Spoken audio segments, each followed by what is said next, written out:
It's time to meet one of the last new weapon classes in Splatoon, the Stringer class, starting with the Tri-Stringer. Now, playing the bow and arrow class is going to be interesting because, like chargers, it's best to watch where enemies go before shooting your arrows and getting them. When pressing the attack button, it launches 3 arrows of ink, each dealing 30 damage, and is a fine painter, building its special quickly when just tapping the attack button. When charging the bow, its range increases, and the arrows can explode when it lands on a surface and increases to 35 damage each, meaning a fully charged shot isn't necessary to splat an opponent. Partial charges do between 30 to 35 damage each, so at least the damage range is consistent. It fires horizontally on the ground, whereas it fires vertically in the air or when jumping. Luckily, the range stat being 88 means that it beats much of the weapon roster, like some chargers and every shooter. When taking aim, the bow glows and there's no laser aim assist, basically a combination of chargers and splatlings. This also obeys physics, so finding the right angle to shoot your shots can take some time. But the main weapon basically acts like a mobile charger, most similar to the Squiffer. Our sub-weapon is a new one of the last ones, the Toxic Mist. When you throw it, a spherical aura is created and stays for 5 seconds. When enemies pass through the aura, swim speed and run speed are lowered and the ink tank drains at a constant percentage, even if it's something like the Splattershot Jr. If you hear a sound, that means someone's inside the aura, though they aren't affected once they exit the aura. It's a little strange, and this sub-weapon is quite situational. But having a hard weapon like the Tri-Stringer, having any tool to slow down the opponent can make a hard shot into an easy one. Throwing it down on your feet if you get ambushed can slow the ambushers down enough to escape yourself. Our special is also a new one, the Killer Whale 5.1.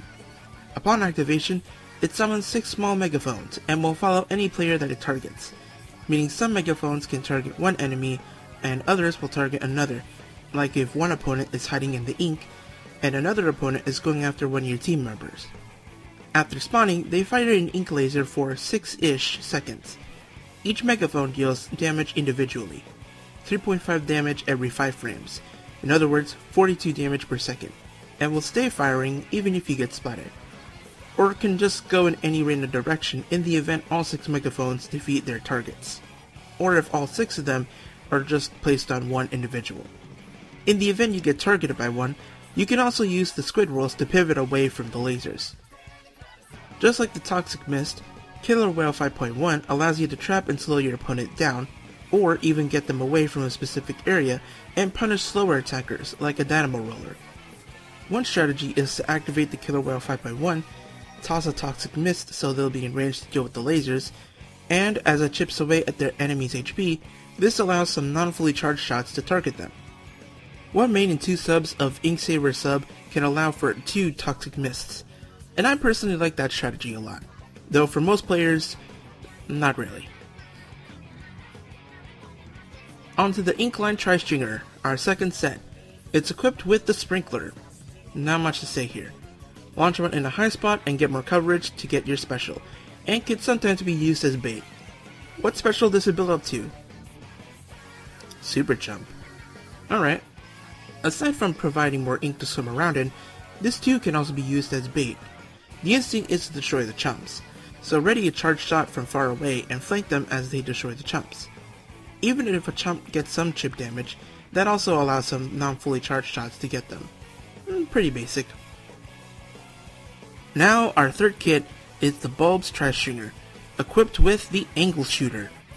Fire these while painting to get a good hit on the target, while building up the special, and can set up the tap shots when getting someone if they take damage.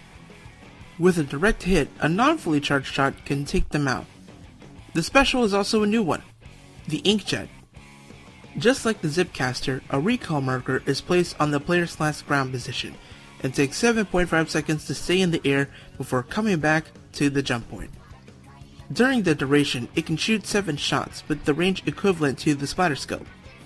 It hits for 120 damage on a direct hit, whereas it does 30 or 50 damage on splash damage, just like the Tenta missiles. It's also held up by 2 streams of ink that keep it in the air. Grates are the Inkjet's worst enemy. The ink from the exhaust pipes do 0.5 damage per frame, and rarely do enough damage to get spotted by them. Though if you do, consider yourself lucky. If you press B, it can jump to dodge a shot, but takes 1 second before you can jump again. You can go in the ink to swim, but this wastes the duration of the special. Instead, try and press the swim button to shrink your hitbox and make chargers or other long-range weapons harder to shoot you down. For the Tri-Stringer, the Inkjet basically is a more aggressive version of the main weapon, allowing access to high spots and hanging back to attack, and can snipe players who are already fighting your teammates. Though remember that because its range is similar to that of the splatter scope, some shots will just not hit. Just get used to that. And just like other replica weapons, the Order Stringer replica is the same as the base Tri-Stringer. So, at least you have another option. Anyways, thank you all for watching this video. Next time we're going to look at an umbrella. See you guys then.